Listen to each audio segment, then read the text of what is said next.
Again you all are welcome on my YouTube channel. उम्मीद करता हूँ आप सभी बढ़िया होंगे और अपने अपने घरों में सेफ होंगे।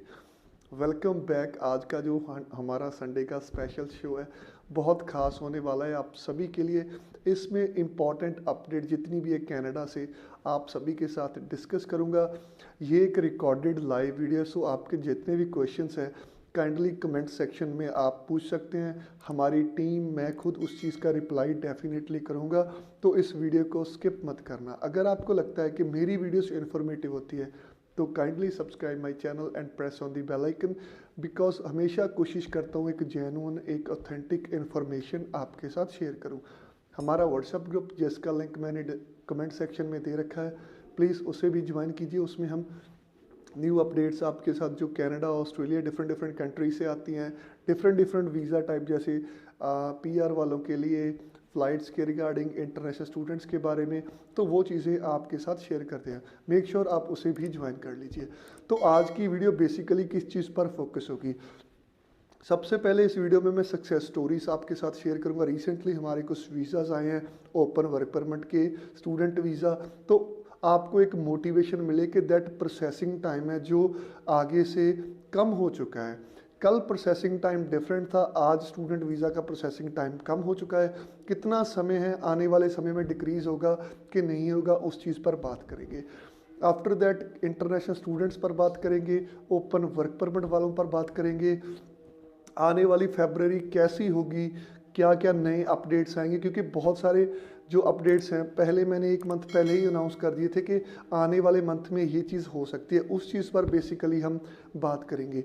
आफ्टर दैट है जो कुछ टिप्स एंड ट्रिक्स आपके साथ शेयर करूंगा विजिटर्स के लिए, आने वाला मंथ कैसा होगा, ट्रैवलिंग आपको करनी चाहिए, आपको अवॉइड करनी चाहिए, ये चीज़ें आप सभी के साथ डिस्कस करूंगा। तो it's my humble request, watch the complete video because it will give you a lot of motivation and a lot of authentic knowledge about the various aspects of Canadian immigration. So सबसे पहले बात करूंगा travelling के बारे में, जो new updates आए हैं कनाडा हाई कमीशन की तरफ से।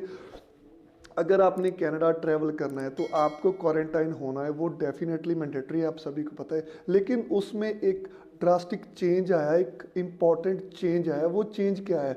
कनाडा गवर्नमेंट आने वाले वीक्स में प्लान करिए कि अगर आपको कनाडा में वापस आना है, आप क्वारंटाइन होना चाहते हैं, तो आपको होटल में क्वारंटाइन होना पड़ेगा। आप अपनी पर्सनल प्लेस पर क्वारंटाइन नहीं हो पाएंगे। ये चीज़ आने वाले दिनों में कनाडा लागू करने वाला है। अभी तक ऑफिशियल कंफर्मेशन नहीं आई है, ये वीडियो बना रहा हूँ, इसके बाद आ जाए वो डिफरेंट थिंग है। लेकिन कनाडा आने वाले दिनों में इस चीज़ पर मेन फोकस कर रहा है कि जब आप कनाडा आएंगे, चाहे आप कैनेडियन पीआर हो, कैनेडियन परमानेंट रेजिडेंस हो, इंटरनेशनल स्टूडेंट हो, इंटरनेशनल विजिटर हो, तो अगर आपको कनाडा में जाना है तो मैंडेटरी जो क्वारंटाइन है वो होटल में हो सकता है। अगर आप इस चीज़ को फॉलो नहीं करेंगे तो आपको नेगेटिव जो नतीजे हैं उनका सामना करना पड़ सकता है। तो जब भी अपना ट्रैवल प्लान बनाएं, अराइव कैन एप्लीकेशन का यूज़ आप सभी को पता है, वैसे आने वाले वीक्स में उस पर भी मैं एक डिटेल में वीडियो बनाऊंगा कि कैसे आपको इन्फॉर्मेशन फिल करनी है, कैसे आपको एक ऑथेंटिक चीज़ उसमें देनी है, ताकि जो आपका इमिग्रेशन है, जो कनाडा की इमिग्रेशन है, उसको आसानी हो सके वहाँ पर जब आप कनाडा में क्वारंटाइन करेंगे कि कैसे आप रह रहे हैं। ठीक है, तो मेक श्योर कर लीजिए अपना ट्रैवल प्लान। जब भी इंडिया से ट्रैवल करना है, कोविड-19 की नेगेटिव रिपोर्ट, आने वाले दिनों में होटल में क्वारंटाइन होना पड़ेगा।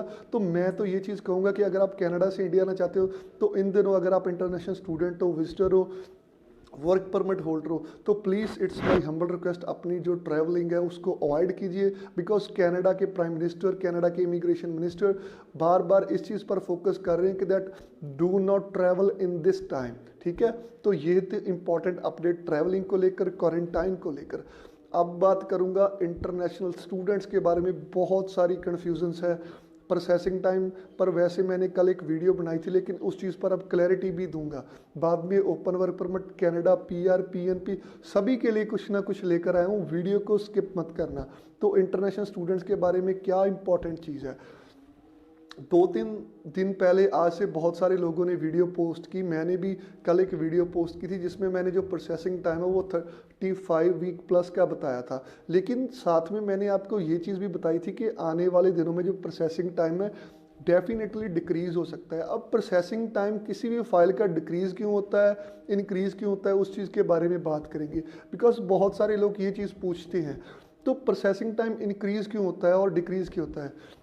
देखिए, Canada is getting high volume of files, ठीक है। कनाडा के पास बहुत एप्लीकेशंस जा रही हैं, चाहे विजिटर इस समय नहीं जा रहे हैं, चाहे टूरिस्ट इस समय नहीं जा रहे, लेकिन कनाडा का ऑनलाइन पोर्टल है जो ओपन है, तो बहुत सारे लोग ऑनलाइन एप्लीकेशन फाइल कर रहे हैं। इसीलिए कनाडा के पास इस समय it is quite difficult to elaborate in front of you. Canada के पास बहुत रश है, ठीक है। दूसरी चीज़, कनाडा का प्रोसेसिंग टाइम आने वाले वीक में डिक्रीज़ होगा, इंक्रीज़ होगा, उस चीज़ के बारे में हम एक चीज़ देखेंगे। बहुत सारे ऐसे रिजल्ट्स थे, आपने देखा होगा कि 10 जनवरी से लेकर 20 जनवरी तक बहुत सारे लोगों के रिवर्ट आए हैं, चाहे वो AIP आए हैं, चाहे वो अप्रूवल आए हैं ओपन वर्क परमिट वालों के, चाहे वो डिसअप्रूवल यानी कि रिफ्यूज़ल आए हैं स्टूडेंट वीज़ा वालों के। तो सबसे पहले बात करूंगा वीज़ा ट्रेंड के बारे में। ये भी एक इम्पॉर्टेंट क्वेश्चन होता है, जब भी मैं कोई वीडियो बनाता हूँ तो उसके नीचे कमेंट सेक्शन में आता है कि सर वीज़ा ट्रेंड क्या चल रहा है इस समय। तो टू बी ऑनेस्ट बताऊँ, फॉर एग्जांपल आपने 5 एप्लीकेशन पुटअप किए हैं, ठीक है, तो इस समय जो सक्सेस रेट है 50 to 60% है। टू बी ऑनेस्ट आपको ये चीज़ कोई नहीं बताएगा। और प्रोसेसिंग टाइम कितना लग रहा है, देखिए इस समय इंटरनेशनल स्टूडेंट का आज से 2-3 दिन पहले 35 डेज था, दैट्स अ डिफरेंट थिंग। अब जो है 35 वीक्स था प्लस था, अब जो 26 वीक आ रहा है, तो 3-4 दिन में ही कितने 9 वीक डिक्रीज हो चुके हैं due to the number of decisions which was taken by Canadian high commission in last week.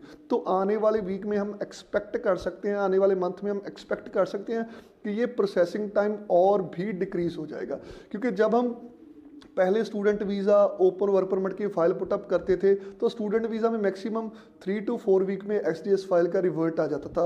और अगर हम ओपन वर्क परमिट वालों की बात करें तो नियर अबाउट 2-3 मंथ में उनका रिवर्ट डेफिनेटली आ जाता था। लेकिन अब जो टाइम लग रहा है एक्सपेक्टेड देन नॉर्मल टाइम से ज़्यादा टाइम लग रहा है। तो आने वाले दिनों में प्रोसेसिंग टाइम डेफिनेटली डिक्रीज़ होगा, इस चीज़ के बारे में घबराइए मत। क्यों इंक्रीज़ होता है?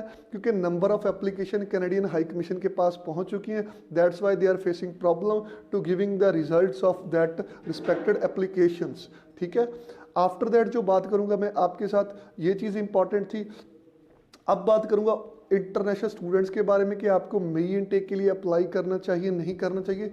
ओपन वर्क परमिट वाले जो दूसरे हैं उनकी टर्न आने वाले जो सेक्शंस हैं उसमें होगी। तो मेक श्योर मैं फिर कहूँगा कि अगर आप चैनल पर फर्स्ट टाइम विजिट कर रहे हो तो kindly subscribe my channel and press on the bell icon. हमारा व्हाट्सएप ग्रुप जिसका लिंक मैंने ऑलरेडी कमेंट सेक्शन में दे रखा है, उसे प्लीज़ ज्वाइन कीजिए। तो अब बात करूँगा कि ओपन वर्क परमिट वालों के बारे में। बहुत सारे लोग जो रेगुलरली क्वेश्चन पूछते हैं, बिकॉज एक पर्सन से आप जब एक्सपेक्टेशन रखते हो तो मेरा भी जो ड्यूटी बनती है कि आपको जो एक ट्रू एक ऑथेंटिक नॉलेज आपके सामने पेश करूं। तो ओपन वर्क परमिट वालों की बात करने से पहले बात करूंगा इंटरनेशनल स्टूडेंट्स के मई इनटेक के बारे में। वो क्यों करूंगा क्योंकि ओपन वर्क परमिट वालों की फ़ाइल इंटरनेशनल स्टूडेंट्स के वीज़ा, उनके ट्रैक रिकॉर्ड, उनके कॉलेज में रिकॉर्ड और उनके रिलेशन पर डिपेंड होती है। तो बहुत सारे ऐसे लोग हैं जो अपने हस्बैंड को, अपनी वाइफ्स को कनाडा मई इनटेक के लिए भेजना चाहते हैं, और बहुत सारे इंटरनेशनल स्टूडेंट हैं जो मई इनटेक के लिए अप्लाई करना चाहते हैं। तो आपको क्या चीज़ करनी चाहिए? आपको अप्लाई करना चाहिए, नहीं करना चाहिए, कितना जल्दी अप्लाई करना चाहिए, क्या डेडलाइन है मई इनटेक के बारे में, उस चीज़ पर पहले हम बात करते हैं। तो गाइस टू बी ऑनेस्ट बताऊं, देखिए ऑफिशियल डेडलाइन कॉलेजेस की अभी नहीं है। बहुत सारे कॉलेजेस की डेडलाइन फरवरी के 2nd वीक तक, और हाई कमीशन की डेडलाइन ऑफिशियली कोई नहीं है, लेकिन फरवरी के 2nd वीक तक अगर आपकी फ़ाइल पुटअप हो जाए तो इट वुड बी गुड। मैं आपको जल्दी करने के बारे में क्यों बोल रहा हूँ? देखिए बहुत सारे इंटरनेशनल स्टूडेंट ऐसे थे जिन्होंने मई से सितंबर में डेफर किया, सितंबर से जनवरी में डेफर किया, बट आगे क्या? तो आगे ये सिनेरियो देखने को मिल रहा है कि बहुत सारे स्टूडेंट ऐसे हैं, बहुत सारी रिस्पेक्टेड कॉलेजेस, यूनिवर्सिटीज़ ऐसे हैं जिनकी रिफंड पॉलिसी इंटरनेशनल स्टूडेंट्स के फेवर में नहीं है। ऐसे में स्टूडेंट डेफर ले रहे हैं मई इनटेक में। तो आप सभी जानते हैं कि May intake is a small intake as compare to other big intakes like as a fall intake, सितंबर इनटेक, जितने भी इनटेक है उनके मुकाबले मई इनटेक थोड़ा सा स्मॉल इनटेक होता है। अगर 50% ऑफ स्टूडेंट्स ने डेफर ले लिया जनवरी से, बिकॉज बहुत सारे स्टूडेंट ऐसे हैं जो वरीड कर रहे हैं और ऑनलाइन क्लासेस नहीं लगा रहे, लगानी भी नहीं चाहिए क्योंकि उनकी जो पॉलिसी है, रिफंड पॉलिसी है, ठीक है, वो उनके फेवर में नहीं है। कॉलेज बोल रहा है कि अगर आपकी एप्लीकेशन रिफ्यूज़ होगी then we will cut your fees, so तो वो डेफर कर रहे हैं। तो ऐसे में जो सीट्स अवेलेबिलिटी ऑफ सीट है, फॉर एग्जांपल वहाँ पर एक कॉलेज में हंड्रेड्स ऑफ सीट्स हैं, ठीक है, लेकिन उसमें 50% जो इंटरनेशनल स्टूडेंट ने डेफर लेकर फिलअप कर दी, तो आपके पास 50% बचेगी। तो आपको ये चीज़ बताना चाहूँगा कि मई के लिए एज सून एज पॉसिबल आप अप्लाई कीजिए। हमारे नंबर यहाँ पर फ्लैश हो रहे हैं। मई के रिगार्डिंग आपकी कोई भी क्वेरी है, मुझसे मिलना चाहते हैं, आप ऑफिस विजिट कर सकते हैं। मेक श्योर कर लीजिए, अपनी अपॉइंटमेंट फिक्स कर लीजिए।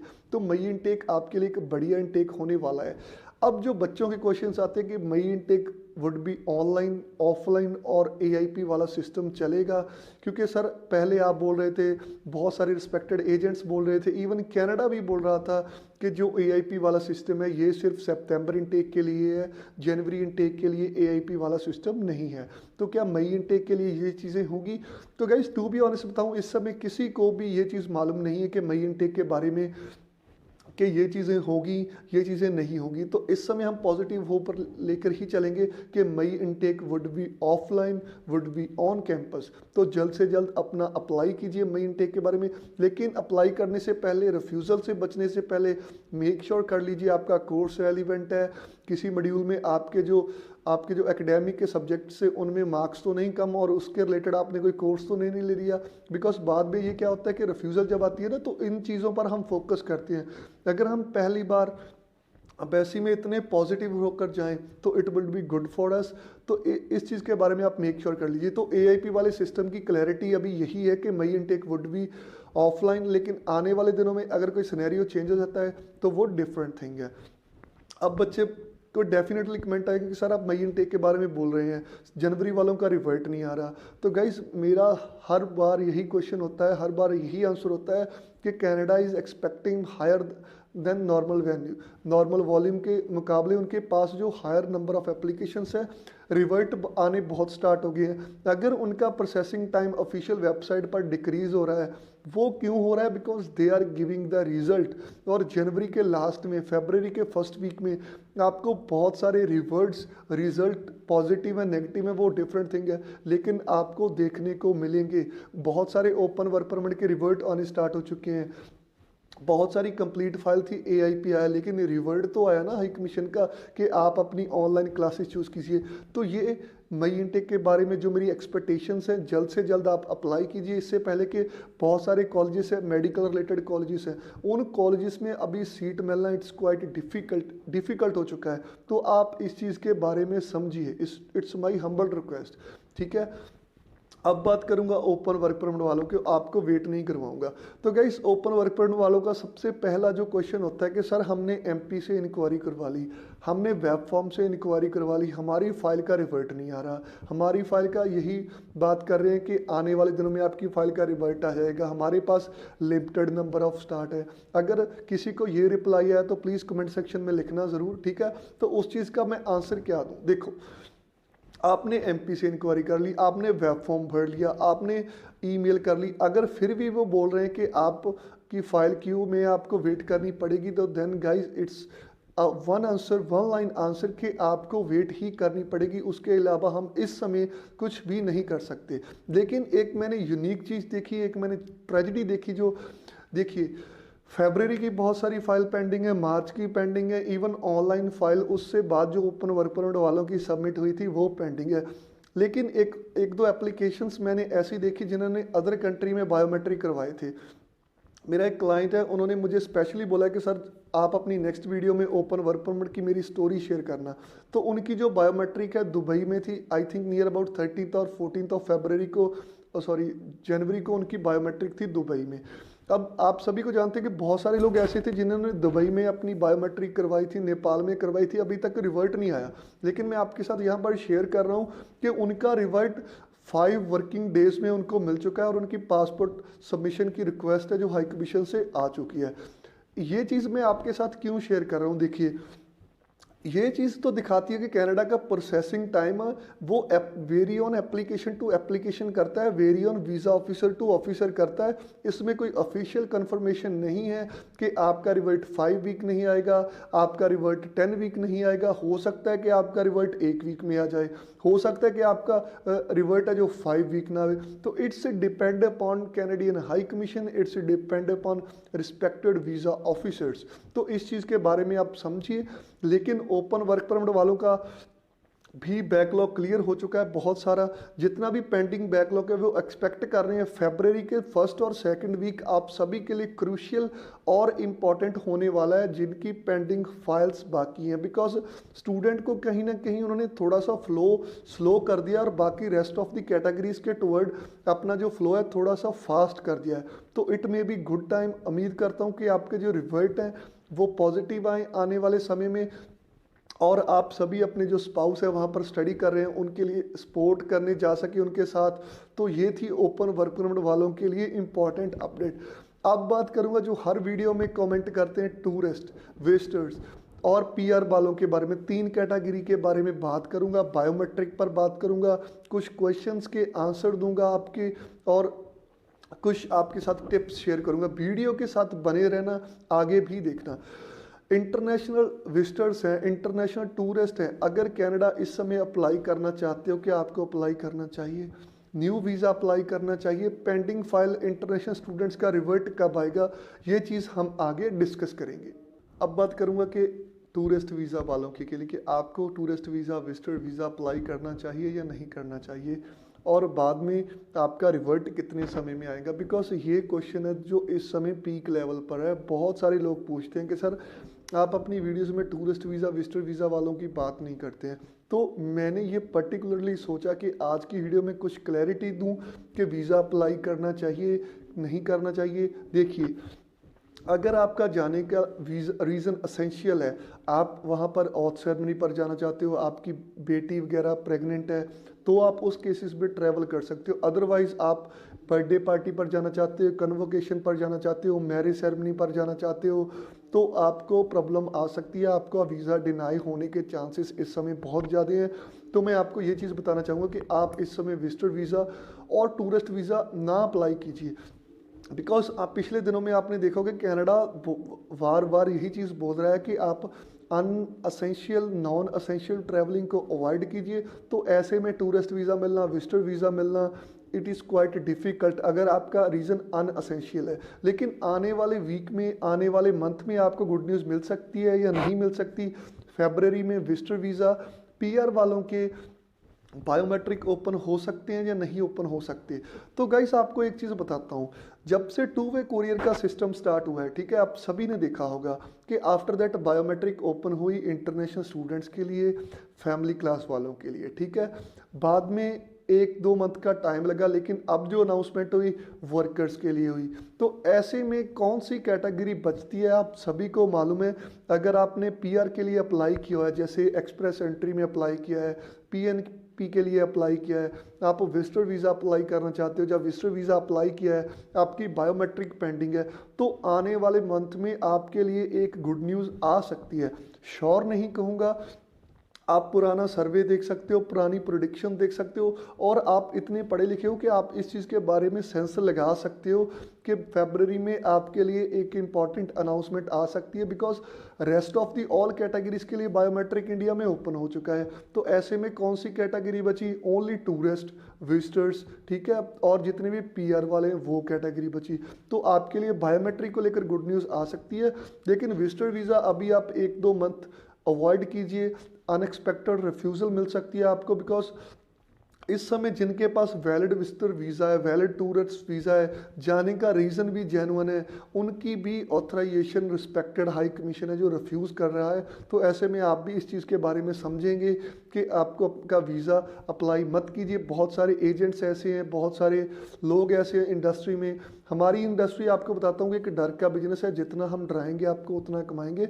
तो आने वाले दिनों में अगर आपको कोई बोलता है कि आपका फैमिली टूरिस्ट वीज़ा लगा दूंगा, आप इस ओकेजन पर अप्लाई कीजिए, ये चीज़ आपके लिए बढ़िया है, तो इस समय 1-2 मंथ आप प्लीज़ अवॉइड कीजिए।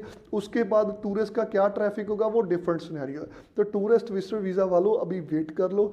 बायोमेट्रिक आपकी को लेकर कोई इंपॉर्टेंट अनाउंसमेंट आने वाले मंथ में डेफिनेटली आ सकती है, तो it would be great. After that बात करूंगा पीआर वालों के लिए।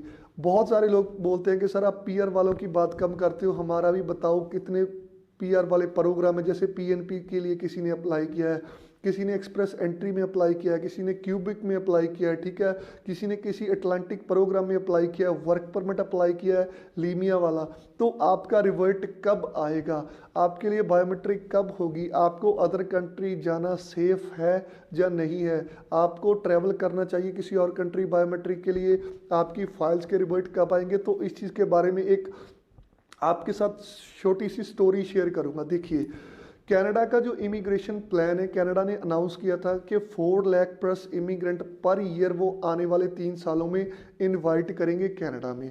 और जनवरी में जो इस चीज़ की शुरुआत थी थोड़ी सी हो चुकी है, जनवरी क्लोज होने वाला है और बहुत सारे ड्रॉ ऐसे निकल चुके हैं जिनमें नियर अबाउट 15,000 आई थिंक 20,000 के करीब जो इमिग्रेंट को डिफरेंट प्रोग्राम के थ्रू इनवाइट किया गया, चाहे वो पीआर फैमिली क्लास वाले हो, चाहे वो एक्सप्रेस एंट्री के ड्रॉ हो, फेडरल स्किल वर्कर हो, कैनेडियन एक्सपीरियंस क्लास हो, डिफरेंट ड्रॉस के लेकर कनाडा ने इमिग्रेंट्स को इनवाइट किया है। तो आपके लिए आने वाला समय बेटर हो सकता है।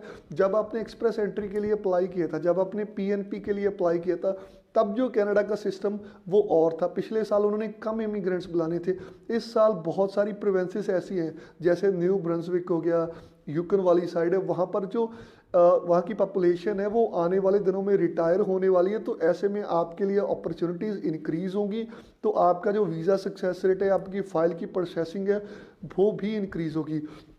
बहुत सारे क्वेश्चन आते हैं कि सर हमारा जो मेडिकल है, हमारा मेडिकल 2020 की जनवरी फरवरी में हुआ था, उसके बाद हमारी फाइल की कोई अपडेट नहीं है, हम अदर कंट्री में बायोमेट्रिक भी करवा कर आ चुके हैं। एक चीज़ आपको बताना चाहता हूँ कि अगर आप अदर कंट्री में बायोमेट्रिक करवाना चाहते हैं, बहुत सारी जो पॉपुलेशन है वो रिटायर होने वाली है डिफरेंट प्रोविंस में, तो आपकी डेफिनेटली टर्न आएगी। कनाडा ने ऑलरेडी बोला था कि 4 लाख प्लस इमिग्रेंट्स है वो आने वाले समय में कनाडा में बुलवाएंगे, तो आपकी टर्न आ जाएगी।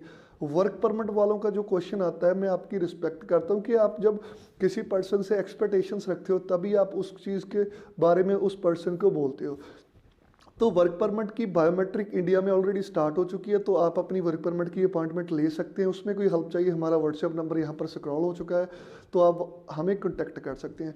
तो वर्क परमिट जो डायरेक्ट वर्क परमिट है उनके लिए यही अपडेट है इस समय कि आपकी फ़ाइल के रिवर्ट भी जल्द आएंगे, लेकिन इस चीज़ पर वेरी करता है कि आपकी फ़ाइल का रिवर्ट है जो कि आपने किस प्रोविंस में अप्लाई किया। जैसे अल्बर्टा ने पहले अनाउंस कर दिया था कि वो new LMI new job offers अभी आने वाले कुछ समय के लिए जो रद्द करने वाले हैं, रोकने वाले हैं। तो अगर आपने वहाँ पर अप्लाई किया है, ठीक है, तो आपको वेट करनी पड़ेगी। रेस्ट ऑफ दी बहुत सारी ऐसी प्रोविंस है वहाँ पर कर्फ्यू लगा है, वहाँ पर लॉकडाउन जैसी सिचुएशन है। तो ऐसे में टेम्परेरी फॉरेनर वर्कर्स की प्रोसेसिंग करना it's quite difficult, it may take expected than normal time, आपको भी टाइम लग सकता है। लेकिन फरवरी में आपकी फाइल्स के क्लियर होने के चांसेस बहुत ज़्यादा हैं, बिकॉज अगर कनाडा में चीज़ें नॉर्मल होगी, बिकॉज वैक्सीन कनाडा के लिए ऑलरेडी अनाउंस हो चुकी है और बहुत सारी वैक्सीन कनाडा पहुंच भी चुकी है।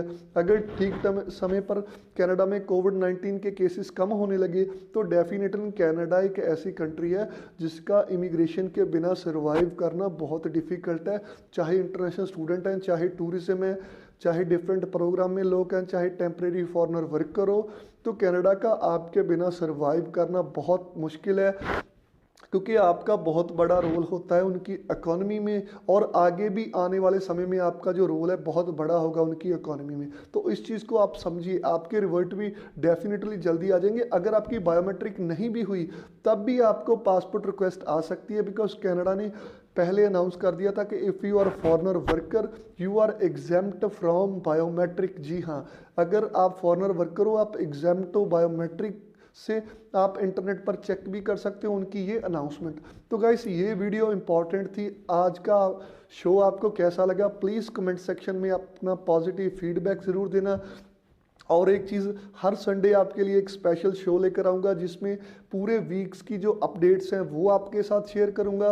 आने वाले वीक्स में क्या प्रेडिक्शन होगी, किन को अप्लाई करना चाहिए, केस रिफ्यूज़ हो चुका है, रीअप्लाई करना चाहते हो आप हमारी हेल्प ले सकते हो, हमारी ऑफिस विजिट कर सकते हो, मुझसे मिलना चाहते हो आप अपनी अपॉइंटमेंट बुक कर सकते हो। हमारे चैनल में एक ज्वाइन बटन है तो आप उसे भी ज्वाइन कीजिए। हम आपके लिए स्पेशल वीडियोस लेकर आएंगे। अगर आप हमारे चैनल के मेंबर बनेंगे, कैसे आप अपना वीज़ा इंक्रीज कर सकते हो, पर्सनली आपके लिए वीडियोस हम अपलोड करेंगे। आइल्स की प्रेपरेशन में आपको कोई प्रॉब्लम आ रही है, we are providing 1-to-1 online classes. आप हमारी ऑनलाइन क्लासेस को ज्वाइन कर सकते हैं। और स्टूडेंट वीज़ा आपका रिफ्यूज़ हो चुका है, रीअप्लाई करना चाहते हो, एसओपी में कोई हेल्प चाहिए, हमारा व्हाट्सएप नंबर यहाँ पर स्क्रॉल कर रहा है, आप हमें कॉन्टैक्ट कर सकते हो। तो आज की वीडियो कैसी लगी उस पर एक पॉजिटिव फीडबैक ज़रूर देना। हर बार कोशिश करता हूँ कुछ ऑथेंटिक, कुछ जेन्युइन आपके साथ शेयर करूँ ताकि आपको भी मोटिवेशन मिले, हमारे चैनल को भी मोटिवेशन मिले। जब आप सब्सक्राइब करो, जब जैसे जैसे हमारा सब्सक्राइबर काउंट बढ़ेगा तो डेफिनेटली हमें भी मोटिवेशन मिलेगी कि हम जो काम आपके लिए कर रहे हैं आप उसको अप्रिशिएट कर रहे हो। वंस अगेन आपको बताना चाहता हूँ कि हमारा व्हाट्सएप ग्रुप, उसे प्लीज़ ज्वाइन कीजिए। उसमें जितनी भी अपडेट्स आती हैं, जैसे हमारी वीडियोस होती हैं, कोई ऑफिशियल लिंक आता है तो हम उसमें शेयर करते हैं, उसे भी ज्वाइन कीजिए। उसका लिंक कमेंट सेक्शन में है। वीडियो को लाइक ज़रूर करना। जल्द मिलेंगे आने वाली वीडियोस में। और स्पेशल जो शो होगा नेक्स्ट संडे 4 PM होगा। So see you guys in the next video. Thank you.